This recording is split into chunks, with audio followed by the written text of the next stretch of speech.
What is up, our National Wrestling Shooters members and viewers? This is Scott Casey Gale, Welfare number one, the owner chairman of the National Wrestling Shooters, and today I'm going to give you my recap and review of Lucha Underground Season 3, Episode 21, entitled Sudden Death. And it was and it was a really great episode. Okay, let's begin with the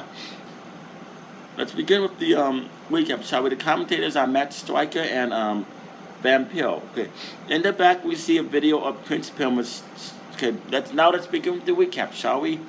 In the back we see a video of Prince Pilmer's staring into a mirror. Images of Vampiro and having been knocked in the coffin flash. Rey Mysterio walks in and says he's worried about him and not to trust Vampiro. Puma says no one is his master, and that includes Rey Mysterio. Puma leaves and a ghostly image of Vampiro appears in the mirror. He tells Mysterio to stay away from Puma. Rey punches and shatters the mirror to end the scene. That was pretty creepy and intense. And the first match is for the Lucha Underground Championship match, Johnny Mundo versus the Mac. Before the match, Dario Cueto came out and announced it would be a Falls Count Anywhere match. Mac dominated early. He hit a Samoan drop, standing moonsault, and a clothesline in the corner. The match moved to the outside, where Mac still got most of the offense. He body slammed Mundo into a pile of chairs and hit a cannonball while Mundo was sitting in the third or fourth row of seats. Mundo then fled throughout the crowd. Ricky Mandel came out and interfered, which allowed Mundo to go in an offense. He hit a dividing corkscrew, more like a move from the guardrail, where Mando asked Mundo what he needed, to which Mundo replied, a chainsaw. Mando couldn't find a chainsaw, but did start to bring over a trash can when Sexy Star came out and took him out. Mac got back on the offense, but then PJ Black came out and under the ring, and he hit him in the head with a candlestick. Mac ended up giving Black a stunner on the apron, causing him to fall through a table. Mundo was able to go back on the offense afterwards. He hit a running knee strike before going for the end of the world. Mac got his knees up and then hit a sit-down powerbomb for a near fall. Mac looked as though he was going to try and powerbomb Mundo through the pile of chairs on the outside, but Taya pulled Mundo in the ring shortly after Mundo hit a sunset flip powerbomb to Mac, who was on the apron at the time, sending him to the pile of chairs. For Mundo got the free count afterwards to retain his title. Winner Johnny Mundo. Great opener, great match. Then Dario Cueto announced the Cueto Cup, which will be awarded to the winner of a singles elimination match. The winner will receive a Lucha Underground Championship match at Ultima Lucha 3. He also announced that Johnny Mundo would defend his Lucha Underground Championship against Rey Mysterio on the same night of the Cueto Cup Finals. Match number 2.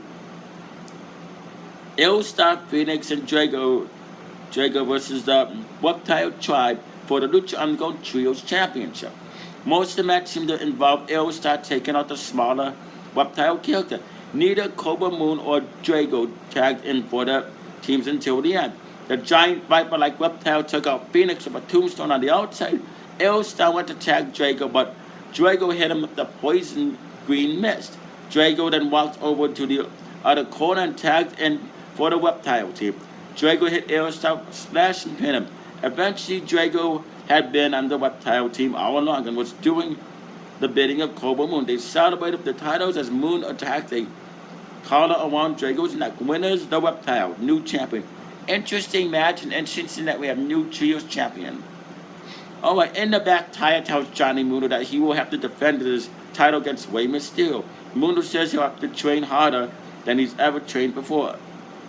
Then it's the main event, a Boyle Heights street fight. Neo Mertes versus Prince Puma. Puma and Mertes spent the early portion of the match fighting throughout the crowd. Mertes ended up putting Puma on his shoulders and carrying him back towards the ring. Then he gave him a TKO. Mertes then walked over to Vampiro at the announcer's booth, and the two stared each other down for a few minutes. Puma seemed to gain advantage of the inside and set Mertes up for the Van Terminator his version of the move, including doing a flip as well, which he landed into a drop kick. Mertes kicked out of two after the move. After that, Puma hit his 650 splash, but Katrina hit Puma with the walk before he could pin him. As Katrina is helping Mertes, Vampiro hands Puma a brick. Puma hits Mertes with the brick and pin him for the 3 count to end the show. Winner Prince Puma. Awesome main event. I would rate Lucha Underground Season 3, Episode 21, entitled Sudden Death. 5 stars, 2 thumbs up, way up, great show. So comment down below in the comment section. Tell me, Scott Casey Gale, what you thought of Lucha Underground. What do you think of the second half of Season 3? What do you think is gonna happen? Like, and I think in the 17 remaining episodes. You stay classy. Subscribe to the National Wrestling Shooter. Subscribe to World E Federation, MWS Network, MWS Gaming Channel, my channel, Willfare number 1. Subscribe to my best close friends, BBB717, and Jade Films. Subscribe to Michael Miner. Subscribe to Godzilla Hawk. Follow me on Twitter at Willfare101. Follow us on Twitter at MWS Worldwide. Subscribe to Vince Russo. You stay classy, live long and prosper, and peace out.